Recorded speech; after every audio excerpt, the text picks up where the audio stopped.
গল্প। গল্পের নাম বাঘের পালকি চড়া।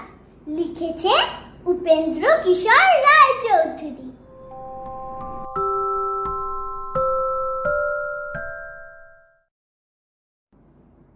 বাঘ তো মামা আর শিয়াল নাকি ভাগ্নে, তাই ওদের দুজনের মধ্যে খুব ভাব। শিয়াল একদিন বাঘকে নিমন্ত্রণ করলো, কিন্তু তার খাবার জন্য কিছুই তৈরি করলো না। বাঘ যখন খেতে এলো, শিয়াল তখন বলল, মামা একটু বসো, আর 2-4 জনকে নেমন্তন্ন করেছি, তাদের ডেকে নিয়ে আসি। এই বলে শিয়াল চলে গেল, আর সে রাত্রে বাড়ি ফিরল না। বাঘ সারা রাত বসে রইল। সকালবেলা বাঘ শিয়ালকে বকতে বকতে বাড়ি চলে গেল। তারপর হলো কি, একদিন বাঘ শিয়ালকে নিমন্ত্রণ করলো।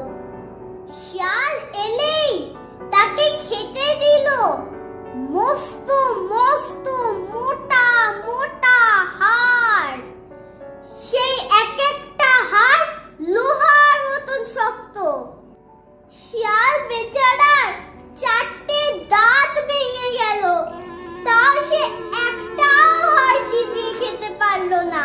বাঘ তো এমন হাড় খেতেই ভালোবাসে, তাই সে মনের সুখে চিবিয়ে চিবিয়ে পেট ভরে সব হাড় খেয়ে বলল, কে ভাগ্নে, পেট ভরলো তো?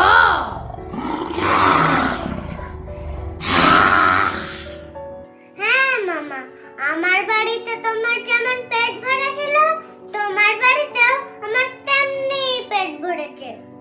মনে মনে কিন্তু তার ভয়ানক রাগ হলো, আর সে বলল, যদি বাঘ মামাকে কোনোদিন জব্দ করতে পারি তবে এই দেশে ফিরবো, নইলে আর ফিরবই না।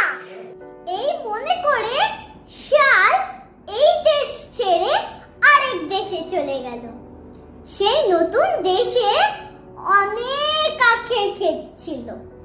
সে ওই আখের ক্ষেতে থাকতো আর খুব করে আখ খেত।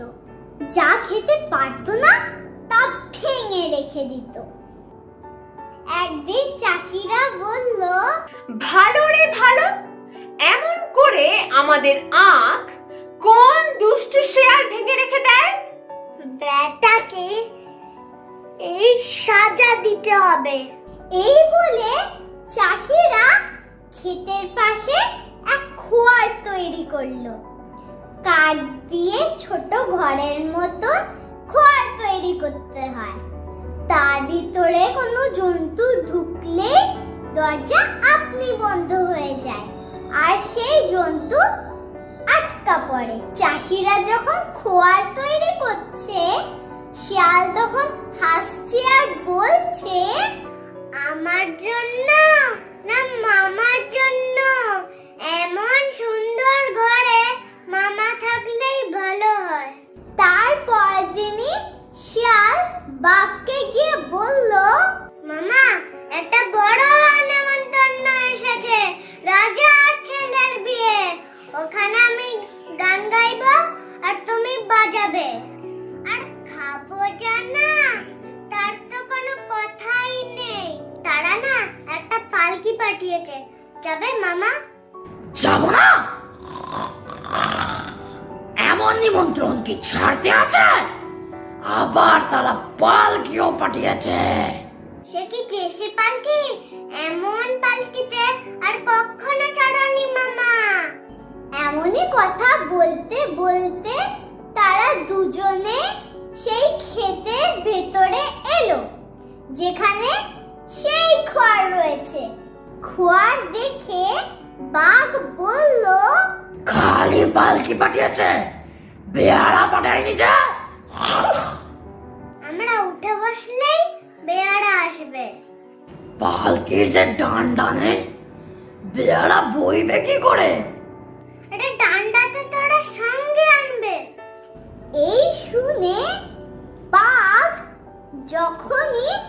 খোয়ারের ভেতর ঢুকলো তখনই দরজা ধড়াস করে বন্ধ হয়ে গেল। আর তারপর শিয়াল বলল, মামা দরজাটা বন্ধ করে দিলে আমি ঢুকবো কি করে? তোমার ঢুকে কোনো কাজ নেই, এবারে নিমন্ত্রণটা আমি খাই গিয়ে। বেশ, তাই হোক, কিন্তু ভালো করে পেট ভরে নেমন্তন্ন খেও, কম খেও না যেন। এই বলে শিয়াল নিজের দেশে নাচতে নাচতে ফিরে গেল। এরপর চাষিরা এসে দেখে যে খোয়ারের ভেতর বাঘ মশাই বসে আছে। তখন তারা কি যে খুশি হলো কি বলবো। তারা সবাইকে ডেকে বলল, আন তো ঘন্টা, আন বললুম, আন। আর তোরা যে যা পারিস আন, খোয়ারে বাঘ পড়েছে। আয়, তোরা কে কোথায় আছিস? আয়। অমনি অমনি তারা সকালে ছুটে এসে বাঘকে মেরে শেষ করে দিল। ব্যাস, তাহলে আমার গল্প শেষ হলো।